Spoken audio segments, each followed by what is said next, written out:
Hello.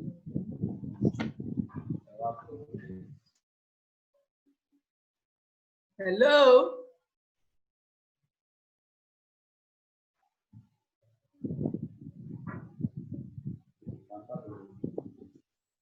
Hello.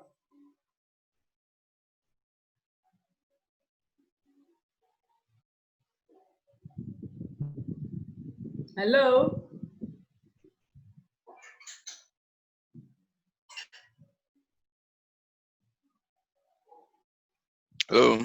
Good afternoon. Good afternoon.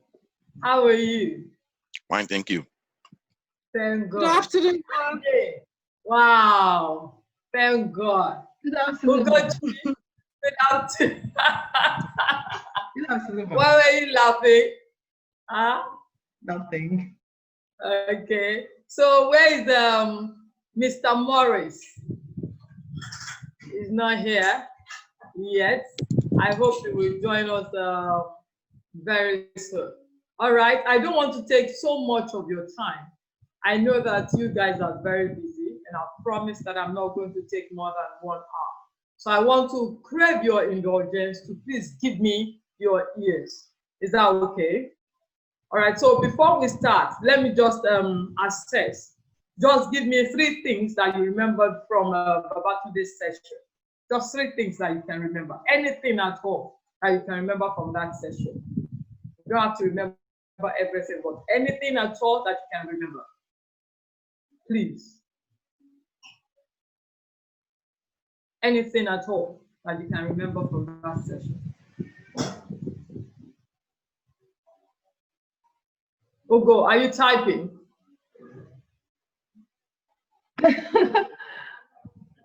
Yes. I'm thinking about it. I will type now. Anything, 3, any 3. Please don't leave me as an offer. IJ.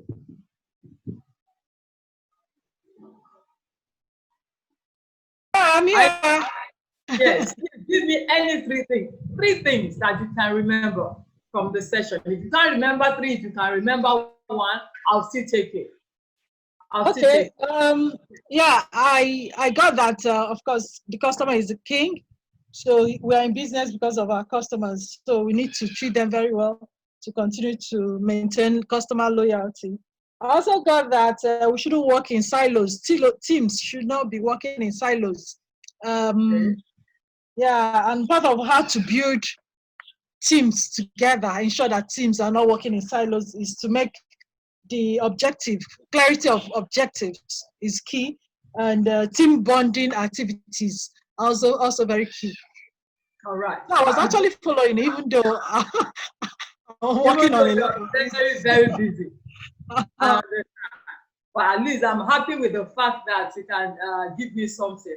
Also, Ugochi has also talked about customers are willing to pay more for convenience. The customer is the kingmaker.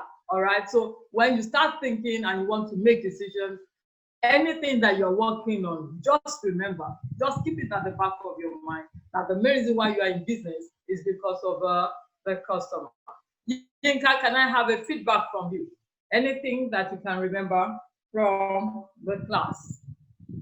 I remember when I joined in, I was talking about how to engage the customer and keep. And then we did a case study on a company and the challenges that they had with their product and marketing team. And then we also looked at looking at the root cause or the major causes of their problems. Problems causing the challenges that the organization was having. Okay. All right. So at least I have the feeling that you took some things away from the case. We started this class yesterday talking about critical thinking. The fact that before you go into any decision making, you should take time to analyze deeply. You should take time to dig. We talked about the importance of critical thinking and the fact that if you just go into critical thinking and you are not bringing out something new, you are not creative about it, that kind of thinking that you call critical thinking is just negative thinking. But when you come out with something new, that is when you are actually adding value to your organization.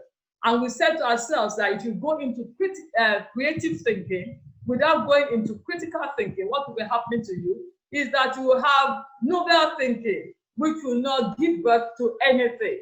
So wherever you find yourself in the organization, whichever industry you find yourself, critical thinking is very, very important.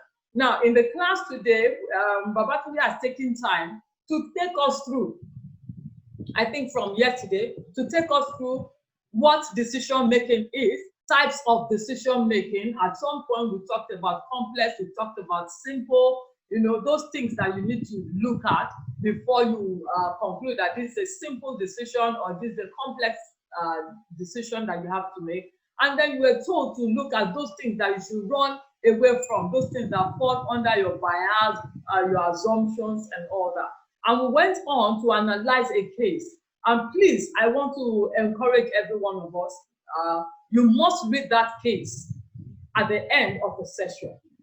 Because of what has been happening since we started, or rather today in particular, each one of us, I want to crave your indulgence. Please visit the website after the session, maybe on Monday or Tuesday or next weekend, so that you can see some parts that you have missed during this session.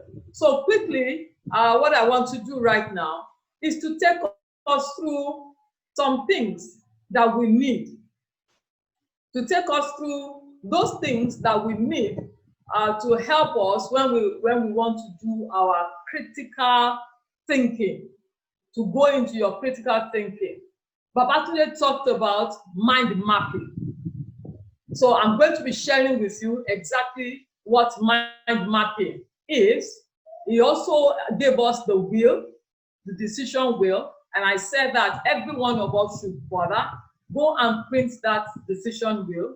It will add value to you. Paste it somewhere where you can see it. So it is not enough for you as an individual to have your decision or to have been able to arrive at a decision. Another thing that will do you a lot of good is your ability to communicate that decision. So yesterday we talked about that part of creative thinking, critical thinking, your ability to actually communicate that decision that you have been able to arrive at. So we are going to be talking about arguments. So what are arguments? And how do you build your arguments? How do you build your arguments? So we have your arguments talking about the series of statements. We talked about premises yesterday and we talked about conclusion. And we said that for your argument to be right, the premise itself must be correct. And that was why we had to go through all the assumptions that you can have. You can have some costs as one of the things that may stop you. So you need to assess exactly what is the premise. Because if the premise is wrong, the conclusion will also be wrong. If what you're analyzing is wrong, if the data that you are working with is wrong, your conclusion, your decision will also be wrong. So you need to be careful about the data that you are using. So I'm going to quickly discuss with us what we call deductive arguments and inductive arguments. So that when you are presenting your case to your teammates, to your team leaders, to the board of directors, you will have an understanding of how to present it such that the person that is listening to you will be glad he listened to you. Okay? So yesterday, at some point, Babatunde talked about framing. The way you frame the decision that you have come to will matter a lot if you are going to be talking to other decision makers. So as the head of the company, you are the MD of your organization, you have to present a case or you have to present your decision to the board of directors. you are the head of a unit, you are the head of the department, you need to present that case to your MD. You must understand how to present it so that when the other person listens to it, the person is willing to back your idea. So we are talking about first, the deductive argument. So for a deductive argument, if all his premises are true, his conclusion is necessarily true. So if it is not, then the conclusion cannot be true. So we have examples. Either you work hard or you will fail the test. It's either you work hard or you fail the test. You do not work hard, therefore you will fail the test. So the premise is that you work hard. It's either you work hard or you fail the test. So if you do not work hard, you fail the test. If the premise is not true, the conclusion will also not be true. So when we talk about deductive argument, we have already presupposed that the arguments are successful or valid. So if you have a successful argument, then you'll be having a valid conclusion. That is why you need to check your facts, you need to check your figures to be sure that what you are deducting from is actually true. So if your deductions are wrong, then you will have an invalid argument. The person that is listening to you will find it easy to pick incongruencies. Yesterday we talked about one, linking the idea, and the last one is that your ability to pick the incongruencies. So the person that is listening to you is able to pick the incongruency, asking that, oh, the fact that this is like this does not necessarily mean that that one will be like that. So whether a deductive argument is valid or invalid depends on its form of structure. So how you present it really matters. Really matters. So let us look at the case that I have here. Please, I want to crave your indulgence at this point. Just use your chat box for me. Just use your chat box. I have this example here. Boss is either a genius or an idiot. Boss is either a genius or an idiot. He is not an idiot, therefore he is a genius. So please give me a response with your chat. Is that conclusion right? Is that conclusion valid? Ijoma, Ugo, Yinka, are you guys still there? In my opinion, it's not valid. There are many things one can be between being an idiot and being a genius. Oh, wow. Thank you very much. Thank you very much. So you realize that it's not valid. It's not valid. You must ensure that whatever argument you are putting up, the premise itself must be correct, and then your conclusion can be correct. So if your premise itself is false, then the conclusion itself will be false. So analyze your information very well. Analyze the data very well. So in order to guarantee the truth of conclusion, we have to make sure all the premises are true. And so when you go into critical thinking, before you conclude at all, ensure that every fact that you gather, every data that you gather, everything that you are bringing together, they are actually true. They are not as a result of assumption. They are things that you have verified. They are things that you have ascertained that they are true. So I have another example here. You have all goats are black. You have to be black to be a goat. And then the conclusion is all blacks are goats. Is that a valid argument? Please, I need a feedback. Is that a valid argument? Is that a valid argument? All goats are black. You have to be black to be a goat. Therefore, all blacks are goats. Is that valid or invalid? Mr. Morris, has been wrong from beginning. The premise of the statement, the opening statement is already wrong. All goats are not black. So whatever conclusion you reach will likely be wrong. Thank you very much. Thank you. So if you look at it from that angle, you discover that the premise itself is wrong. And simply because that one is already wrong, definitely the conclusion will be wrong. The conclusion will be wrong. So you have to work on your data, the information that you are gathering. So you are not walking out of this place telling yourself, oh, I have been told that I should gather information, gather data, and then start analyzing. If the data that you are born to gather is all based on assumption, you are gathering data from areas where you want to ascertain that you are right. So if somebody wants to prove that all blacks are gold, the person will get that data from that angle. At least we all know that from history, there was a time that it was assumed that all Africans are monkeys. And there was a black man that was captured several years ago and was kept in a zoo, all because he was black. And so the premise was wrong, and therefore the conclusion will also be wrong. The conclusion will also be wrong. All right? So when you are talking about deductive argument, you want to ensure that what you are gathering is correct. What you're gathering is correct. Okay, so we have talked about deductive argument, and we have said to ourselves that for deductive argument, your premise must be right for your. Are you saying something there? Your premise must be right for your conclusion to be right.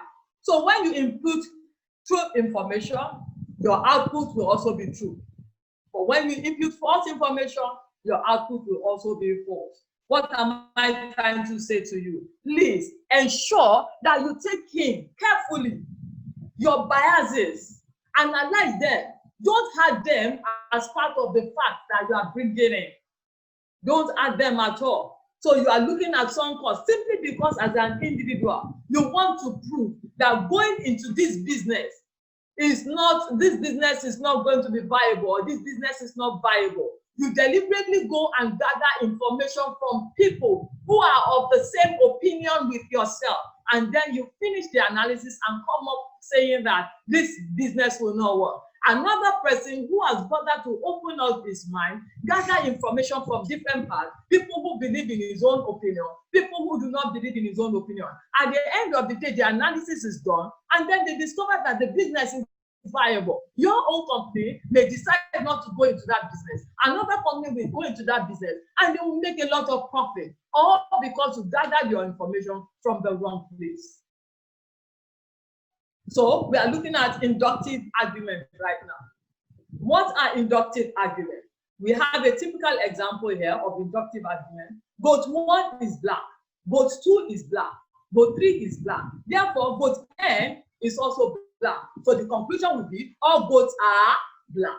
So for the inductive argument, what goes on is that you look at the general to come to the specific, or you look at the specifics to come to the general. One way working, from the other. So we have another example. When Abati joined politics, it became more popular. When Keyamo joined politics, it became more popular. When people join politics, they become more popular. Therefore, politics causes popularity. So you have decided to take from that the premise, the information that you have. You are taking something out of it. So the main difference between the deductive argument and inductive argument is that for the latter, if all his premises are true, his conclusion is likely to be true, but still possible to be false. The truth of his premise makes it reasonable to hold that the conclusion is true, but the content of the premises does not include the content of the conclusion. So what we are saying is that for the first one, talking about deductive, if the premise is wrong, then the conclusion will be wrong. But for the inductive, if the premise is true, the conclusion is likely to be true, but it is possible that it is false. So all I'm saying to you there is that analyze your situation very well. When you are having a good presentation, when you are making a good presentation to your board of directors, analyze your facts very well. If you are using the inductive argument, let it be clear that you are using inductive argument, and so you are saying that out of 100%, I am saying that this thing is 90% true. So you give them the benefit of that on the remaining 10%. If you are using the deductive argument, you know that if your premise is completely wrong, then you'll be misleading everybody.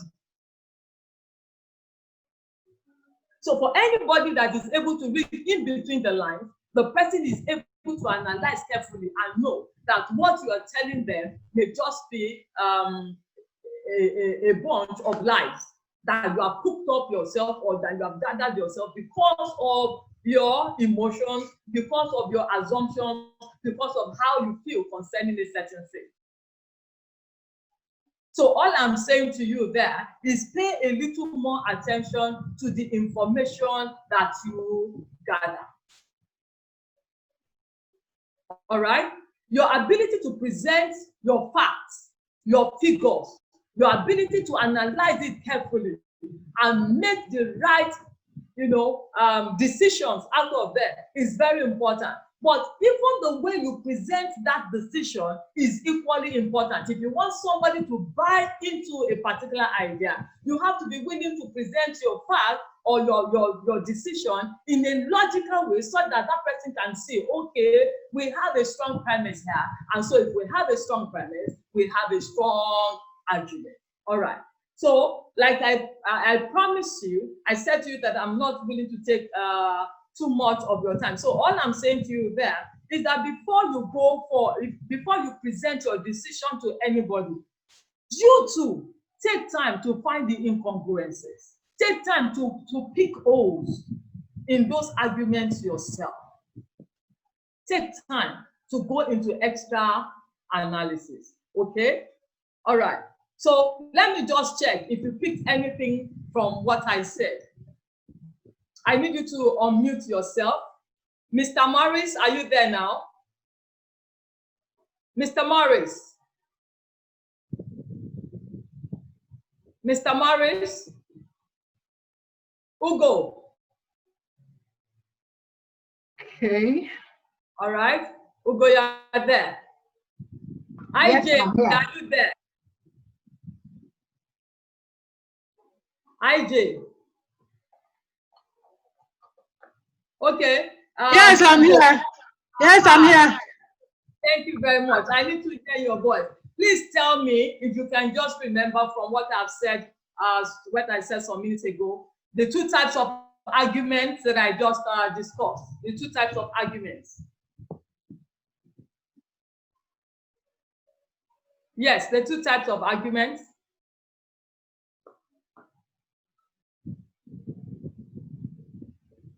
Ugo, I am waiting. IJ, I am waiting.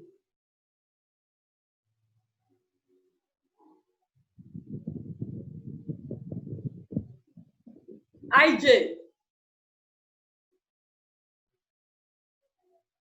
Ugo. Yinka, are you there? Yes, I'm here. Can you remember the two types of arguments?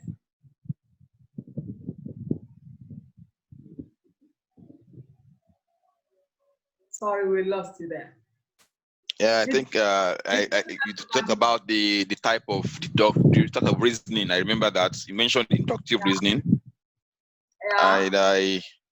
I was distracted a bit with the other one. Maybe was it deductive reasoning? Okay. So we have deductive and inductive. Inductive. Deductive and inductive. I just want to be clear that somebody is listening to me. Ugo came on and did not answer me anymore. Ugo, are you still there? Yes, but I'm here. All right, so please give me the two arguments that I've just mentioned. The two arguments.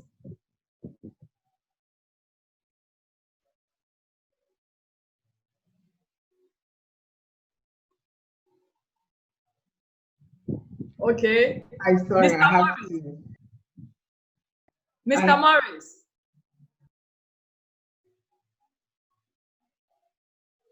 Mr. Morris.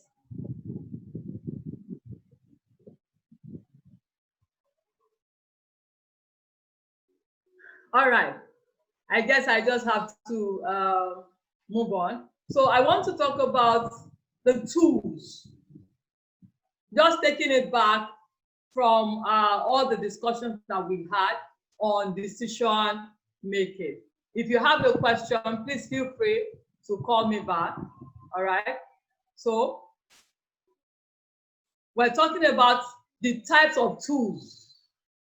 All right. Mr. Morris is having issues with his audio. Okay, so you can continue to use your chat box just to let me know that you are there. We have talked about two types of argument or reasoning. We have inductive and deductive, and you want to learn more about them in presenting your decisions. So quickly, let's run through the different tools that you can use for decision making, for problem solving. Babatunde has been able to help us. He talked to us about the decision wheel. The decision wheel is a kind of mind mapping, but there's a general mind mapping that we'll talk about, and that is what I'm trying to introduce to you here. Usually when you use mind mapping, you use it as somebody who is trying to resolve a problem as though you have other people with you. So when you are looking at mind mapping, you are looking at a situation where for you as an individual, you want to ensure that you are not jumping to conclusion. You want your mind to actually engage and do a lot of critical analysis. So it's a graphic way of representing what is going on in your mind to unlock the potentials of your brain. Is to help your critical thinking. And the way to go about it, if you look at my slide here, right at the center here, you have something at the middle. So what you have at the middle there is the problem. The problem that you are trying to resolve is what you write in the middle there. So when you write that in the middle, the ones that you are taking out of it, these different branches, are the subtopics that you can have. So if we put the problem of environment, let's talk about climate. If we have climate right at the center here, the climate problem that is making everybody in the world worried, if you have it at the center there, you may want to have a sub-heading or a sub-topic here. And so out of climate, you may want to have global warming generally. You may have another one here that is talking about pollution. You may have another one that is talking about death. So whatever it is that you see as a subtopic, you will take it out of this one and continue to have sub-sub. The idea is to give your mind the opportunity to open. You are not looking at one direction. And the beauty of the mind map is that you are able to use different colors, and when you see something, the idea sticks better. So all I'm saying to you is that before you jump to conclusion on anything, you can actually use mind mapping when there's nobody around that you can talk to. Instead of just looking at one aspect, try to use several pictures, several colors to link other issues. Remember when we started talking about critical thinking, we talked about the fact that you should be able to link unrelated issues to themselves. So you start at the center, you use images or pictures, and then you use colors throughout different colors. You are willing to connect the branches, and then make sure that you use one word to describe the next subtopic that you are going for. I would want to recommend that you read more on mind mapping. It will really help your critical thinking and invariably help your decision making. The second tool that I want to introduce to you is brainstorming. brainstorming. Brainstorming is very, very good when you have other members of your team with you. It's a way of generating ideas in a group setting. So you allow everybody around you to talk. The problem we have as leaders a lot of times is that we simply assume that that because we are the head of the business, we have all the answers. We know everything. It is possible that you have a junior officer who has more information on the problem that you are trying to resolve. So when you use brainstorming, what it will do for you is that it opens you up to the mind of other people. It gives you ideas from other people. So what is the technique for brainstorming? Always remember that brainstorming is not meant to be a monologue. You are not going to be there telling them what to do. You want to solicit quality ideas. So you must encourage people to talk. You must encourage people to say out what they feel. You must encourage them to tell you what they are going through. All right? Another thing that you want to do is you want to encourage everybody to participate. And you don't want to criticize anybody. You don't want to criticize anybody. It is okay to build on the group members' ideas, what they are giving to you. But please, it is necessary, if you are ever going to use brainstorming, there must be somebody within your team who is taking records, who is writing down the ideas that are coming from different people. One rule about brainstorming is that you are not allowed to tell anybody that idea is stupid. No. It will really help your decision making as a team leader, as the head of an organization, if you learn to ask other people what are they thinking. Your team members, those people that are always going out, ask them, what do you see? How do you see this problem? How do you think we can resolve it? Let them give you their own ideas and encourage creativity. Don't punish anybody for saying anything. Let them come out. Let them tell you what is going on in their minds. Another thing that you need to do is to have a checklist for your brainstorming session. Have a checklist for your brainstorming session. Ask yourself, how well are people presenting their ideas? Are we sure we are not just criticizing people there? Are members thinking about different topics? Is there an expansion of the topic? Are people actively participating?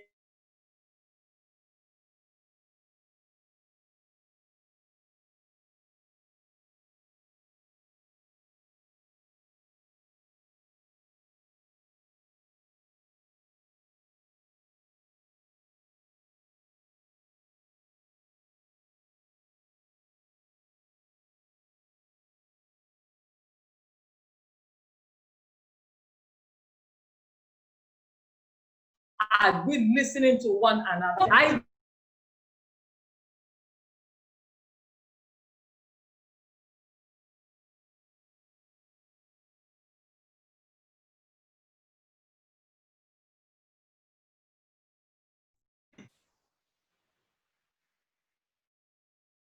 Sorry about that.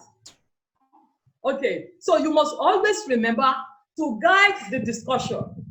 Make sure that people are not just talking out of context. Make sure that everybody that is within the team or that you are having that discussion with, they understand that, oh, this is what we are talking about. Because there are sometimes you may be having a brainstorming session and somebody within the team will simply take everybody out of what you are discussing. So as the person that is leading out on that discussion, you must ensure that you keep to the subject of the matter. Now, if something comes out and somebody is giving you an idea that is completely different from what you are discussing, it is not okay to shut the person down. When the person is through, please redirect. So you must have rules. So I've talked about brainstorming. I've talked about mind mapping. Babatunde already discussed the decision wheel with you. All right. So let's quickly look at the Ishikawa or the fishbone. It's also called the cause and effect. I am sure that all these things you have heard about them before. You have seen them somewhere before. You have probably used them before. But the most important thing is to ensure that from time to time, you use one or two of them so that you can constantly encourage critical thinking. Remember that when you go through this process or when you use any of these tools, what you are trying to do is to make sure that you go into manual thinking and not automatic thinking. Unfortunately, a lot of people will say, I know what I'm doing. And so they refuse to analyze. They refuse to question. They refuse to seek other people's opinion. They just go ahead and make decisions based on assumption. So one thing that can help you is to use one or two tools to help your critical thinking to come to the front so that you can make good decisions. So talking about the Ishikawa is another very good brainstorming tool, very good problem-solving tool that you can use to help yourself. So you can use this thing right at the center. Let's just go to the center. So right at the center there, you have the main problem. You have the main problem. You define the problem. You must know exactly what the problem is.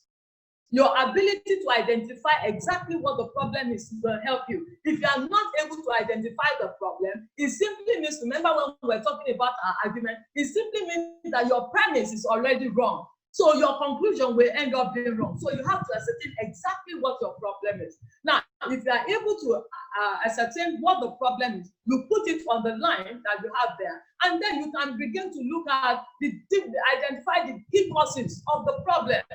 What are the key causes of the problem? So make sure that you do not trap yourself into believing that there's only one cause for a problem. Don't trap yourself in there. When we were talking about COVID-19 yesterday, we said to ourselves that we asked ourselves the question, what are the things that led to it? And by the time we were through with our analysis, you realize that we came up with several things. So it is a trap when you ask the question, what is the problem? And we say that the problem is global warming. And then you're asking, what is the cause? And the only answer that you can give is that the manufacturer, the manufacturing whatever, they are giving out too much of so and so what do you call it now, gas, and so because of that is what is responsible. No, there are several causes. So give yourself the opportunity, give your mind the opportunity to analyze. Give yourself the opportunity, give your mind the opportunity to analyze. So if you go that way, you can even use this acronym or money that we normally use for analysis. If you are looking at that problem from the angle of those people that you are serving, you are asking, who are your customers? Are you sure you understand who your customers are? Who are the key actors? So all these things will generate information for you. By the time you look at it critically, I was dealing with a particular school some time ago. We were trying to analyze what their issues were in that school. The major problem at the end of the day, after a lot of analysis, was picking on the wrong customer. So for them, they saw that the students were their customer, whereas in actual sense, their customers are the parents, because the parents are the ones that make the decision. So everything they were doing focusing on the students, not thinking about the parents that are the decision makers. So a lot of times you find people going in the wrong direction, looking at the wrong person. Who is the influencer in this case? So you want to look at your customer, you want to look at the actors, you want to look at the transformation process. What is the world view? What is the big picture? Who is the owner of the process? What are the constraints that you have there? So if you use this, it will help your critical thinking. It will help your mind to analyze deeper. All right. So apart from looking at the key causes, you also want to look at the reasons behind the key causes. So we are talking about, if this is the cause of this, what are the reasons behind? So we have a very simple case. Somebody got late to work, and you are asking, what caused the lateness? And the guy says that the battery of his car was faulty. What caused the faulty battery? And so by the time you continue to analyze this issue, you'll be able to get to the end of the problem, and then you'll be able to make a good decision. So you identify the most likely causes, and then you are able to answer good questions. You are asking, you are using the whys, where, when, how, the WH questions. You are constantly asking yourself questions. And then I come to what I call the 6 thinking arts. The 6 thinking arts was introduced to us by a man called Edward de Bono. I want to encourage you to get his book. It will really help you. It will really help you, Edward de Bono. He talked about the fact that as an individual, you alone, it is true that you don't have somebody else thinking with you right now, and you cannot get some other people to join you for brainstorming. You can actually use the 6 thinking arts. What is it that the 6 thinking arts allows you to do? It allows you to say things without race. It helps you to have what we call focused thinking, and it improves your decision making. How does it work? We have these 6 hearts here. You have the white heart, you have the red, you have the black, you have the yellow, you have the green, and you have the blue. Each one of them, there's something that you are supposed to be doing. So at every point in time, you are focused on one. So if you want to make a decision, you are asking yourself, now we are having a low patronage. Low patronage, that is the problem. And you are trying to look at the decision that you have made concerning how you can resolve that low patronage. You can first of all put on your white hat. The white hat is neutral. It is objective and non-emotional. And what it does is that it focuses on the data. So the first thing you want to do is you are just analyzing data, just understanding. You are setting through the gap, in your knowledge. Get enough data, analyze the data, and then you can put off your white hat and put on the red hat. The red hat is talking about the emotional hat. It's based on your intuition. So at this point, it's not just about the fact, it is more about your intuition. So you note down everything that your intuition, is telling you.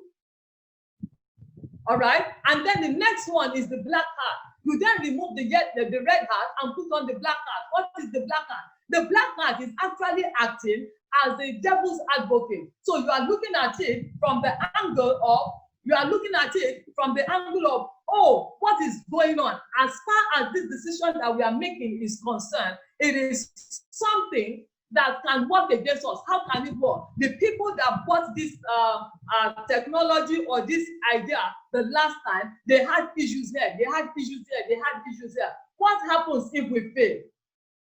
What happens if we fail? So the black hat is always coming up with ideas that may say, well, supposing this thing does not work, putting out cautions, telling you that, look, you have to be careful here.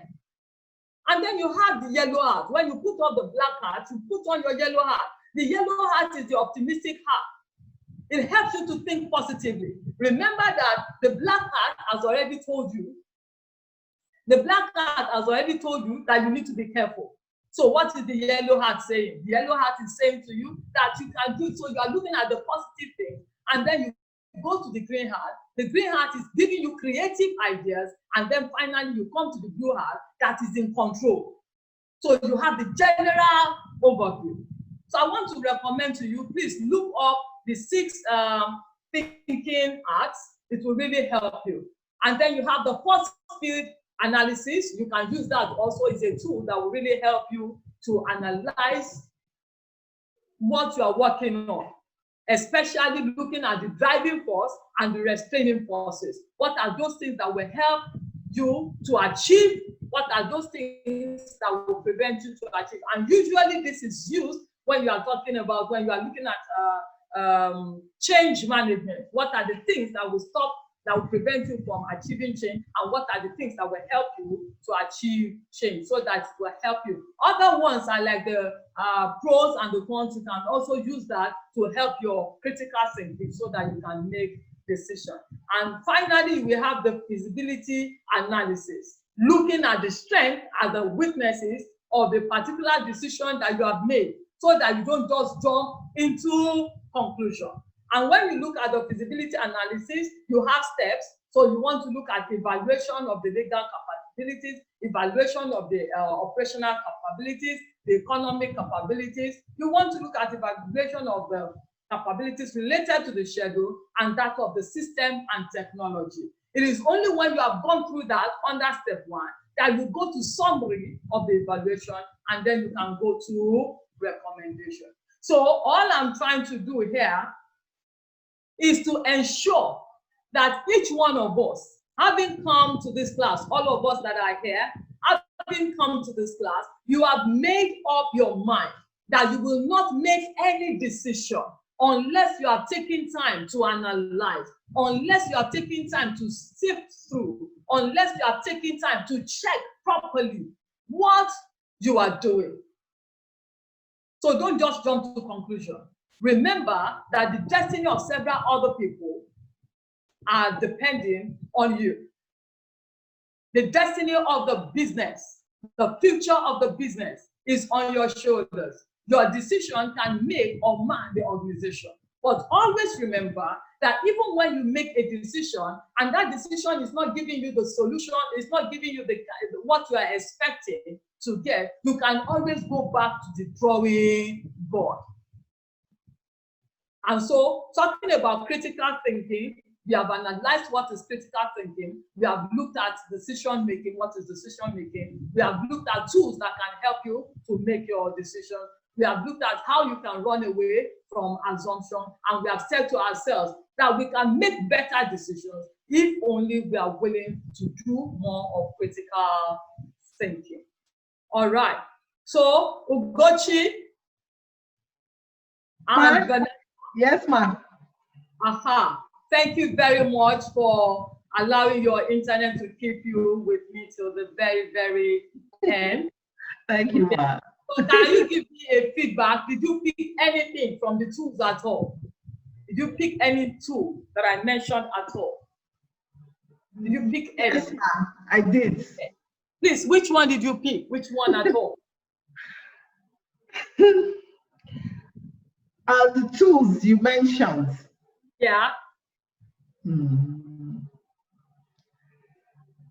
Any of the tools that you can use? Do you remember mind mapping, brainstorming? Of course. Yes. The Ishikawa fishbone.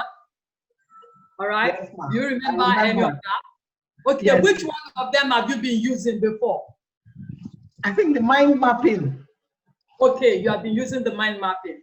Are Yes, you ma'am. familiar with the 6 thinking hats? Not really, ma'am.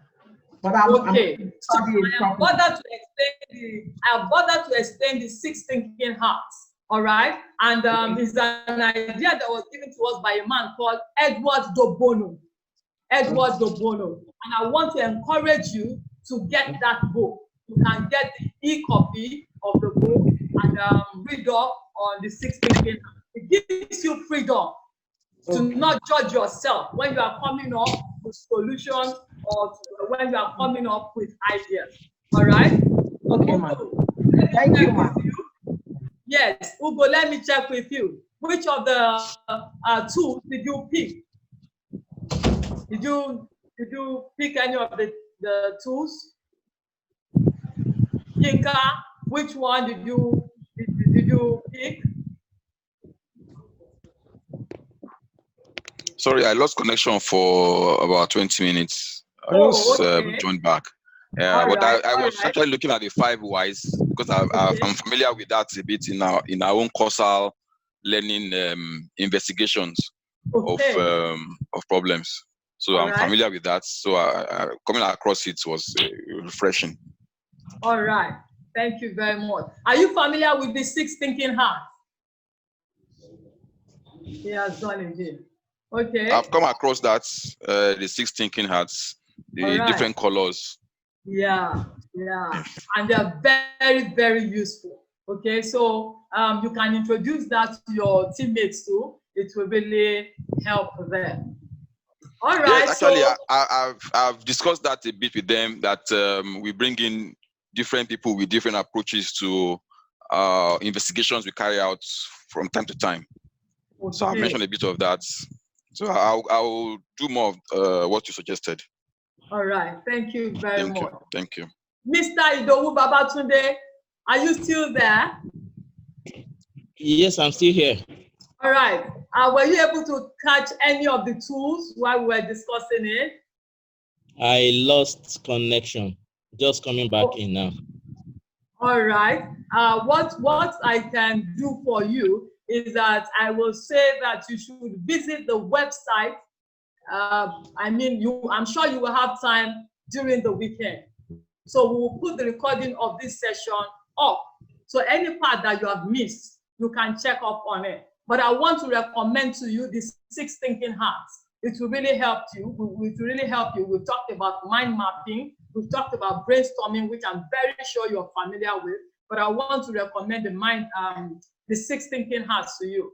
It was given to us by a man called Eduardo Bono. It will really help you. All right, IJ. You're welcome. IJ.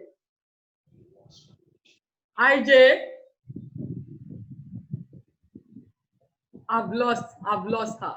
Mr. Morris. I'm here. All right. Okay. IJ, let me hear your feedback. Did you pick any of the tools? Yes, I did. All right. So mind mapping, brainstorming, the thinking hats. You also talked about feasibility analysis, right? Wow. Thank you very much. All right. So you heard all that. So I want to suggest that you try to use them with your team members. Thank you very much. Mr. Morris. Okay, ma. Mr. Morris, you're the last person I'm checking with. Mr. Morris. Oh, I guess his mic is still having some issues. So in closing, please let me state this to all of us. You may need to use your pen or use your diary to remind yourself. Your certificates will definitely be ready by the end of business today. But you will only get your certificate after you have submitted certain things to us. So the email address that you will send your response to is myphillipsstevens@gmail.com.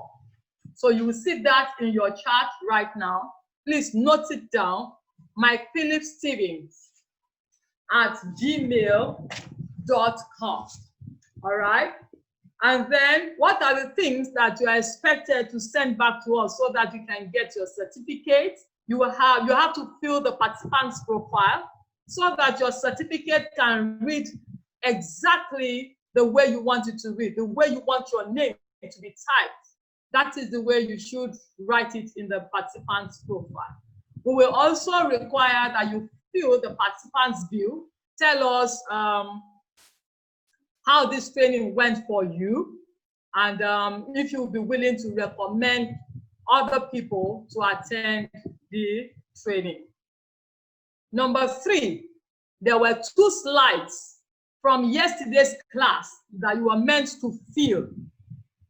Babatunde talked to you about them, and I talked to you about them, 2 slides. So you have to fill those 2 slides, print them out, fill, and send back to us. That way we'll be 100% sure that you're in class.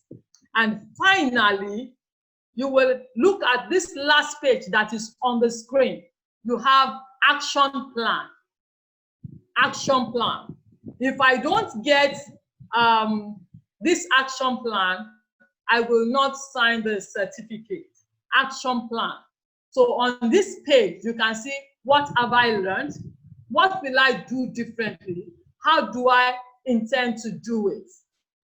If you don't want to use this one, you can simply go with what I want to start doing, what I want to stop doing, what I want to continue doing as a result of this training.